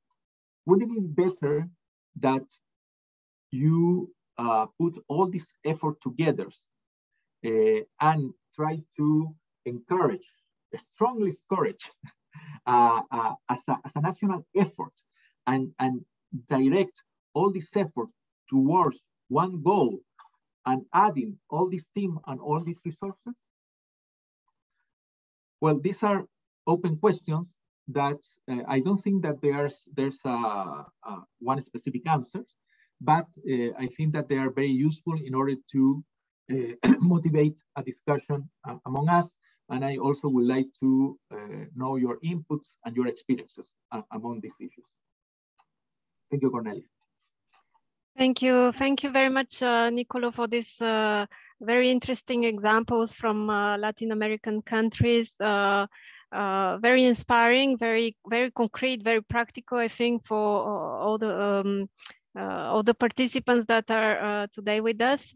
It was very interesting also to hear the lessons learned from this application of these instruments that have been launched in response to the COVID, and especially it's we retain the message that you highlighted that of course we need a set of instruments, integrated policy mix, rather than one tool that is available. And also the proactivity of the stakeholders to make it operational. This is really also a key message that you have highlighted. Thank you very much. And I would like to propose that we maybe go directly to the open discussion. I would like to invite the participants to take the floor, raise your hand to express any comments, any feedback you would like to share with others. And also, if you have any questions, you can raise your hand or post in the chat. We would like to have a bit of interaction between you and also the presenters, Monica and Niklu. So please don't hesitate to raise the hand.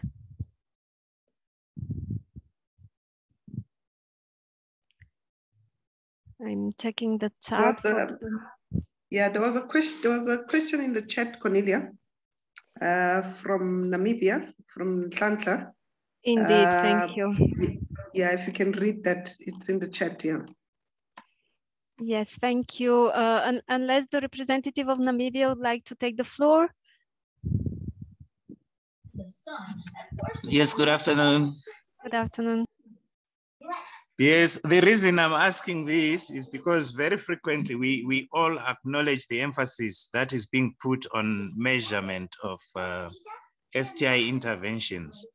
For example, if we look at the R&D investment, it's an issue that is recurring as a major STI input. But my concern is that when I look at the global instruments, they just emphasize on the percentage investment. But I'm trying to look for a balance whereby we don't just say percentage investment, but let's also look at how do we actually invest these resources. That is the balance I'm talking.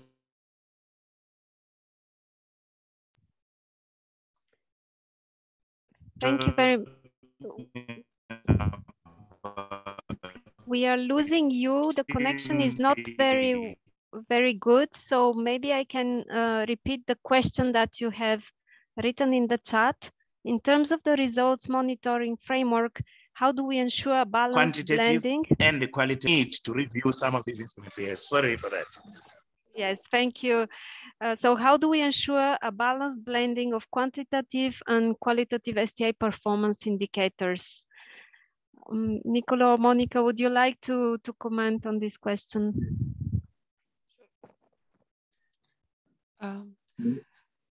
Yeah, sorry. Go ahead, Monica, first. You can start if you want. Mm-hmm. Yeah, just maybe a quick comment, because we will have a dedicated monitoring and evaluation session. So I think colleagues will also comment on that. But here indeed in my presentation, the focus was on how to ensure the consistency of our goals and actions in a way via policy mix, and making sure also that we don't only have we don't only think about those investments, but also put actual resources on them. But apart from that, we have obligatory monitoring and evaluation exercise, because we have a lot of coordination in the EU. The monitoring normally follows quantitative measures that you ask here. So we check different types of output indicators to make sure where the public money goes, and how it is specifically invested, what results it's bringing compared to those planned ones.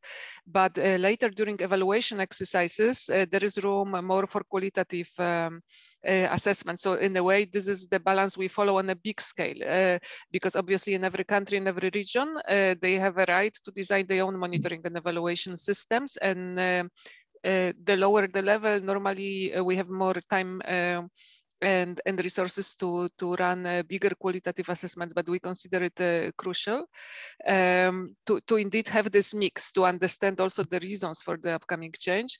But maybe one thing that is worth mentioning in our context specifically is that we don't only use the formal indicators, be it qualitative or quantitative, but for us, we have what we call a continuous entrepreneurial discovery process. So I was mentioning that smart specialization strategies have to be developed in this public dialogue of different public governments, researchers, businesses, and so on.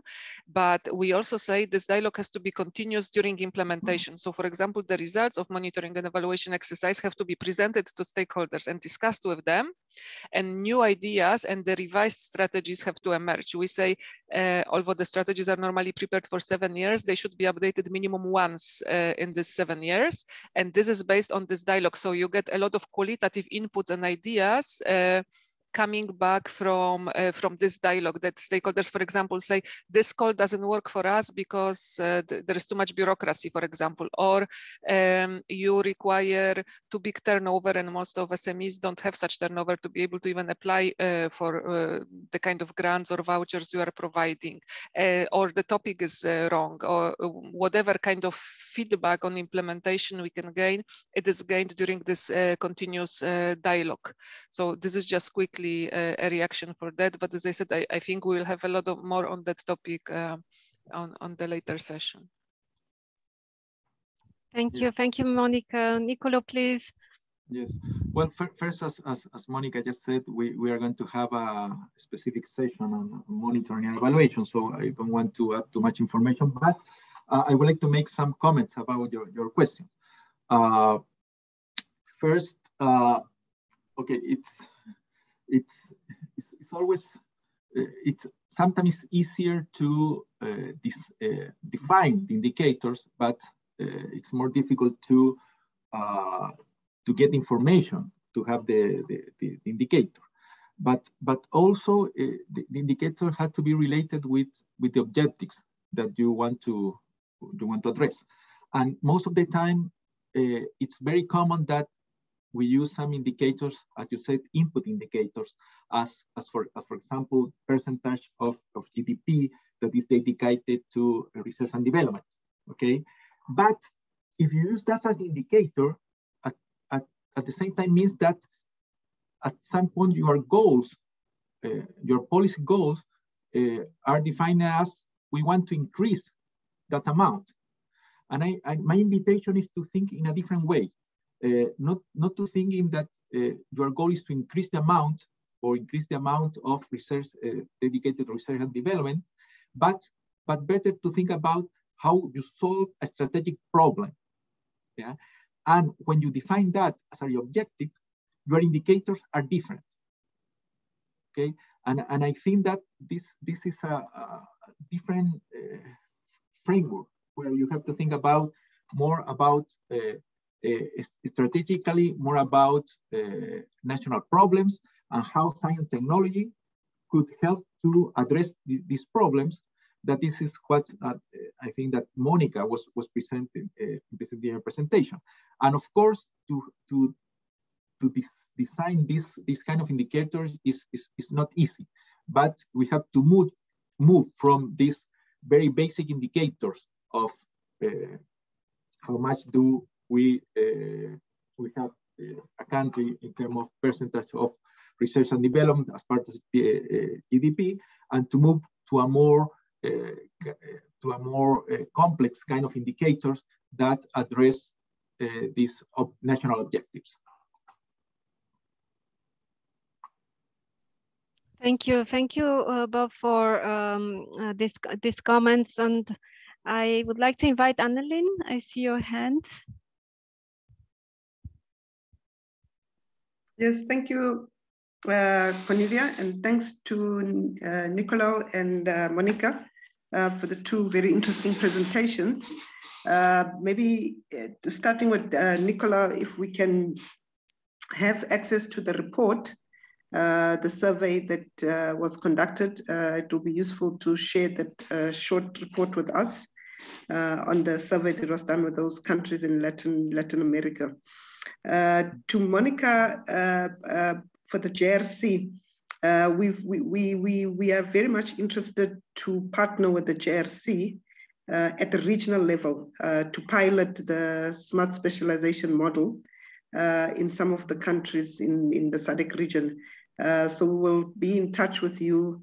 Obviously, we'll also use the European Commission delegation in Botswana to be in touch with you to see how we can forge a partnership with JRC to pilot in some of the countries on this model of smart specialization. It's a very interesting model. For me, I think it seems that it's applied at a local government level. What we refer to this side of the world as local government or local municipality level. And I think it's the smart specialization model. It's a good instrument to test, to implement national STI policy at a local level, a local sub-regional level within a country. So we'd be very much interested to capture that with you and follow up that discussion with you. Thank you. Thank you, Cornelia. Thank you. Thank you very much, Annelien. Nicolo, Monica, would you like to reply and react to Annelien's?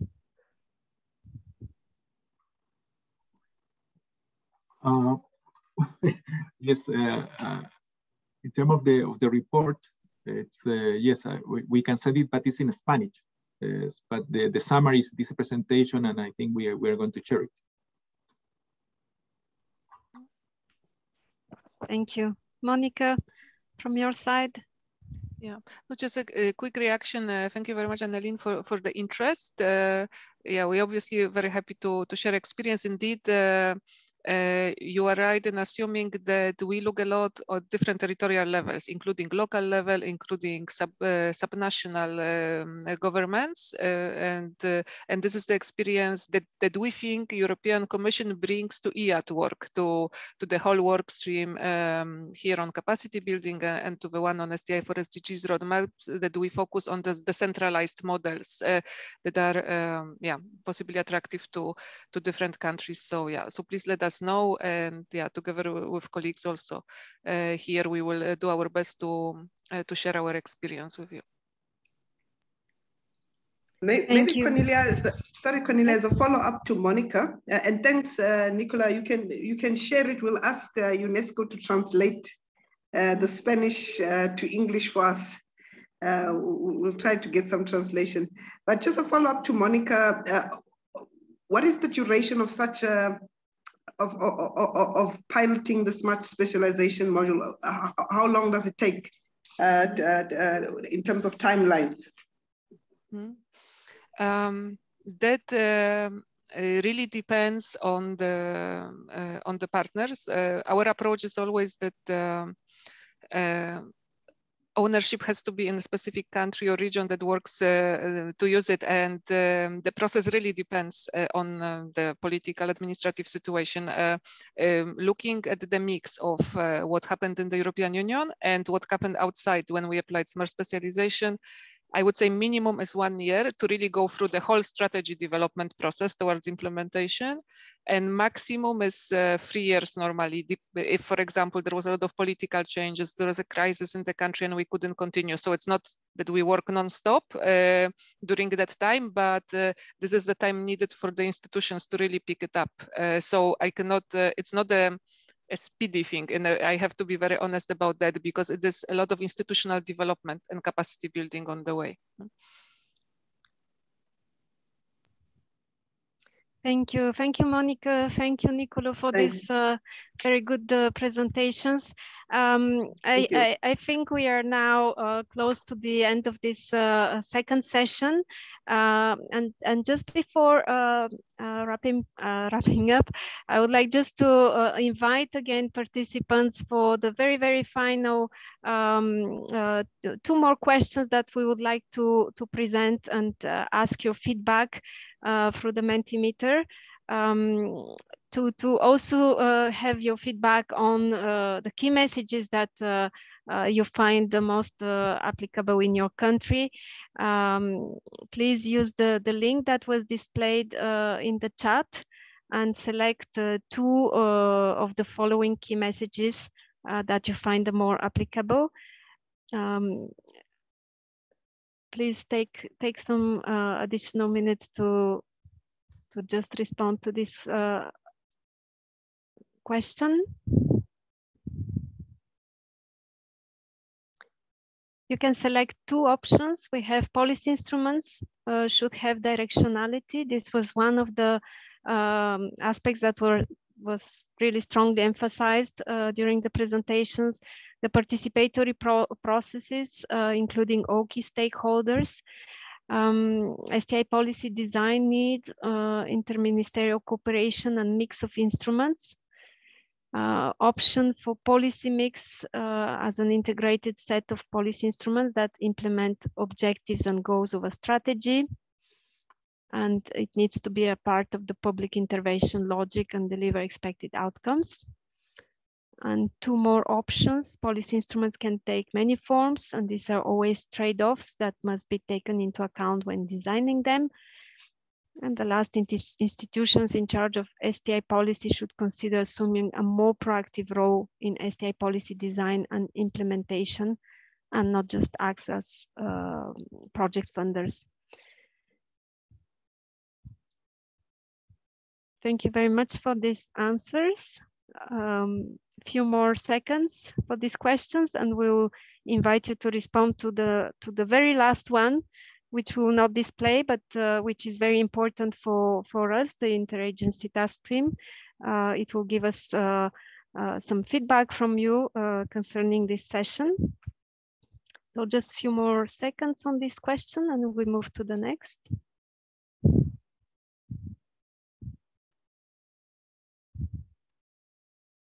So clearly we have B and C options that have been receiving the most attention. Thank you very much. I think we can now display in the chat the last question.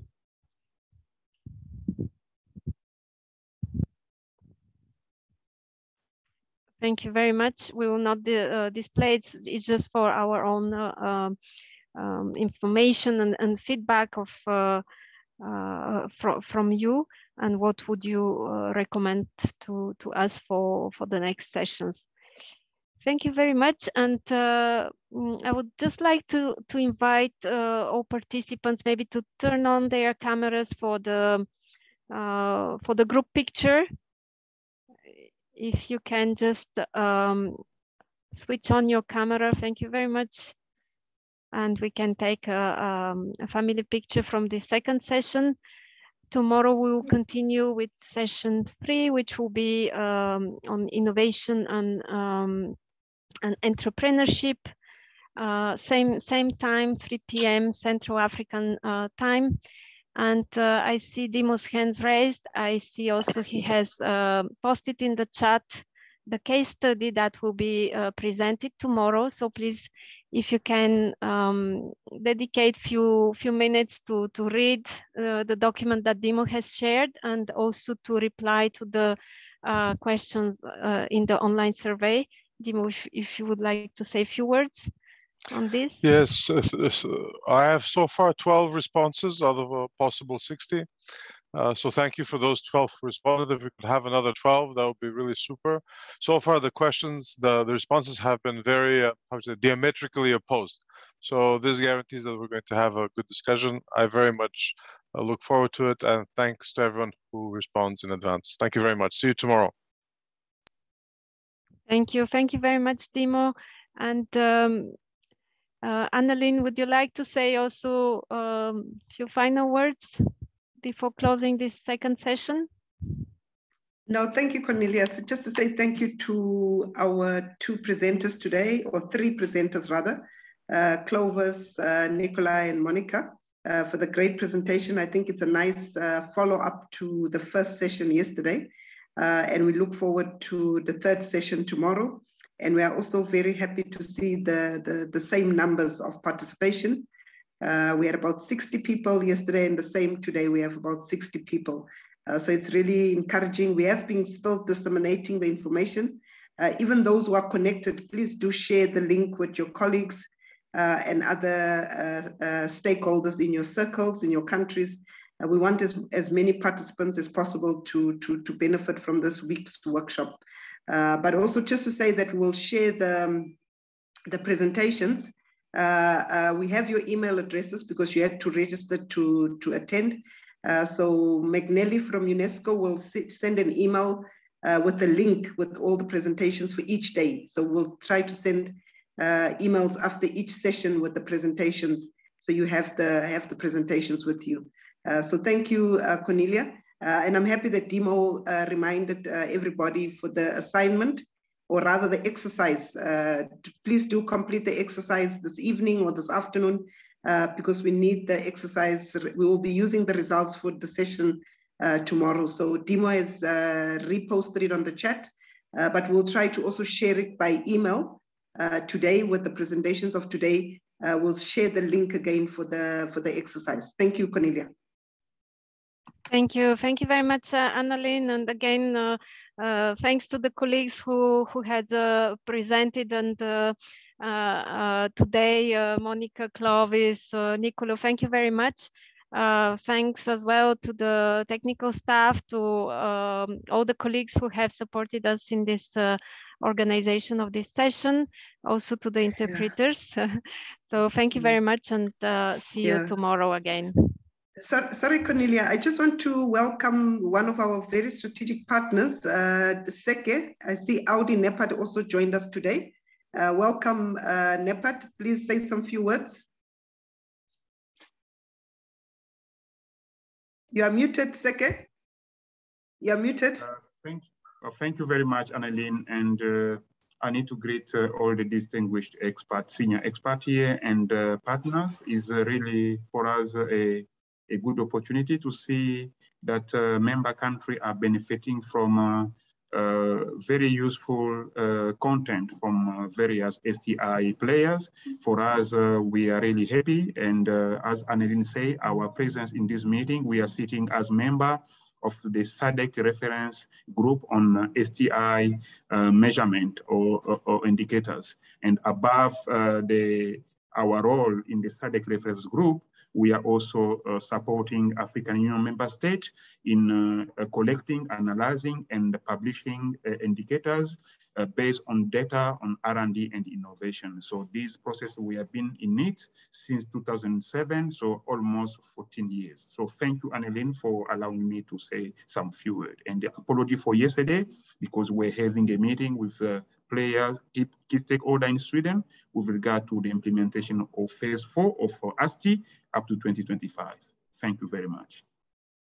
Thank you, SECE. And also just to mention that SECE is co-chairing a very important process that's happening currently between the African Union Commission and the European Commission as they are preparing the agenda, the joint agenda on innovation, which will be presented to the Africa-EU Summit next year.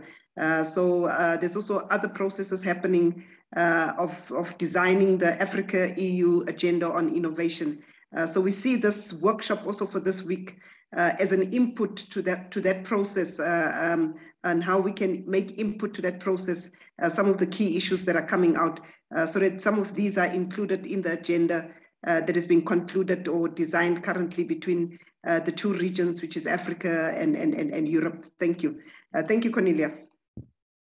Thank you very much, Annalyn, and thank you, Professor SECE. Indeed, this is a session that is a training session, but it's also a very important networking opportunities. So even if the online format is not the best, we are hoping that we will keep on these interactions and really enlarge our network of experts and participants. Thank you very much, and see you tomorrow. Yeah, thank you, colleagues. See you tomorrow, same time, 3 o'clock. Don't forget. See you 3 o'clock tomorrow. Bye-bye. Bye. Bye. Bye. Bye. Bye.